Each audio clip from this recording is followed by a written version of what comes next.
दुश्मन सिर्फ बॉर्डर के उस पार नहीं होता। शौर्य फिल्म से ब्रिगेडियर प्रताप का ये डायलॉग आज भी वायरल है, क्योंकि आज भी देश में ऐसे कई हैं जो खाते हिंदुस्तान का हैं मगर गाते पाकिस्तान का हैं।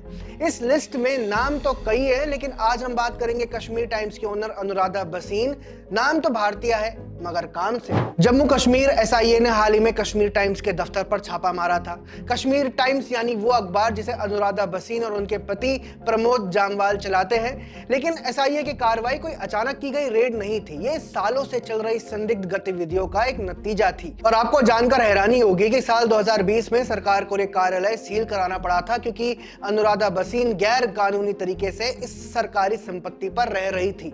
और उस समय एक्शन के बाद मुझे याद है ग्लोबल मीडिया ने ये नैरेटिव सेट कर दिया था कि इंडिया अटैक्स प्रेस फ्रीडम, जबकि सच्चाई तो ये थी कि सालों से पूरा ऑफिस ही अवैध कब्जे में था। अब जरा पीछे चलते हैं, क्योंकि ये कहानी अनुराधा भसीन की नहीं, इस पूरे परिवार की, इस पूरे नेटवर्क की कहानी है। उनके पिता वेद भसीन कश्मीर टाइम्स के संस्थापक, यही वेद भसीन एक व्यक्ति गुलाम नबी फाई के बहुत करीबी दोस्त थे। दोस्तों, जब इस आदमी गुलाम नबी फाई के बारे में आप थोड़ा सर्च करोगे तो पता चलेगा कि ये तो लिटरली आईएसआई एजेंट है और अमेरिका में आईएसआई के इन्फ्लुएंस ऑपरेशंस चलाता था, जिसे बाद में एफबीआई ने गिरफ्तार भी किया था। वेद भसीन और अनुराधा भसीन आईएसआई प्रायोजित कॉन्फ्रेंसेस में शामिल होते थे, जहां कश्मीर पर भारत विरोधी प्रोपेगेंडा तैयार होता था।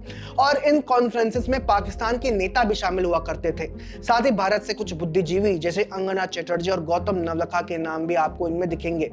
दोस्तों, अनुराधा भसीन सिर्फ एक पत्रकार नहीं है, ये भारत की हर एंटी इंडिया रिपोर्ट में हमेशा मौजूद रहती हैं। हर अंतर्राष्ट्रीय फोरम में भारत को प्रेडेटर ऑफ फ्रीडम बताने का काम इन्हीं ने शुरू किया होता है। लेकिन इससे भी ज्यादा दिलचस्प है इनका नेटवर्क। अनुराधा कई इंडिया पाकिस्तान संयुक्त संगठनों की सदस्य रही हैं, जैसे कि PIPFPD, SAHR और SAFMA। SAFMA या सफमा की सह संस्थापना उनके प्रति प्रमोद जामवाल ने इस्लामाबाद में की थी। सोचिए, भारत की राजधानी में बैठकर पाकिस्तानी नैरेटिव चला रहे लोग, और फंडिंग सीधे ओपन सोसाइटी फाउंडेशन से, यानी कि जॉर्ज सोरोस का नेटवर्क। जी हाँ, यहाँ भी सोरोस का मकड़जाल मौजूद है। कैसे? जवाब है विमेंस रीजनल नेटवर्क। इसे ओपन सोसाइटी फाउंडेशन से पैसा मिलता है। Anuradha Bhasin women's regional network की बोर्ड सदस्य भी रही हैं। संगठन के मुताबिक ये साउथ एशियन महिलाओं की आवाज उठाता है, लेकिन इनकी रिपोर्ट्स पढ़कर जो नैरेटिव निकलता है वो अक्सर एंटी इंडिया ही होता है। उदाहरण के लिए इनकी एक रिपोर्ट आपको दिखलाता हूं। India is unwilling and unable to find a political solution to the conflict in Kashmir and has increased repression and persecution of the Kashmiri civilian population, particularly in the last 5 years. दक्षिण भारतीय महिलाओं के कल्याण के नाम पर ये लोग भारत के खिलाफ प्रोपेगेंडा फैला रहे हैं। एक और दिलचस्प बात, अनुराधा भसीन अब भारत में नहीं रहती हैं, फिर भी कश्मीर टाइम्स के कंट्रीब्यूटर्स पूल की मदद से विदेशों में बैठकर प्रोपेगेंडा चलाती हैं। कश्मीर टाइम्स अब ब्रिटेन से ऑपरेट किया जा रहा है और इसका एक बड़ा हिस्सा एंटी इंडिया लॉबी में शामिल हो चुका है। अब देखते हैं कि कश्मीर टाइम्स के आसपास कौन कौन है। पहला नाम है इफ्तिकार गिलानी, केटी का दिल्ली ब्यूरो चीफ।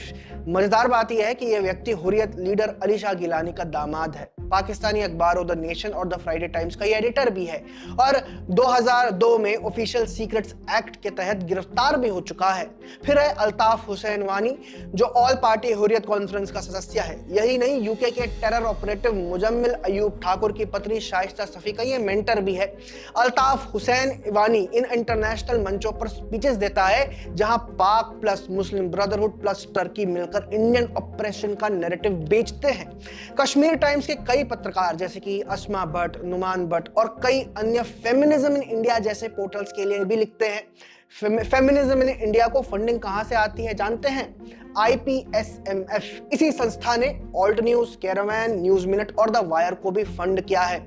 और ये लोग कैसी पत्रकारिता करते हैं ये तो आप जानते ही होंगे। अनुराधा भसीन के पति प्रमोद जामवाल एक और anti India front Hindus for human rights से जुड़े हैं।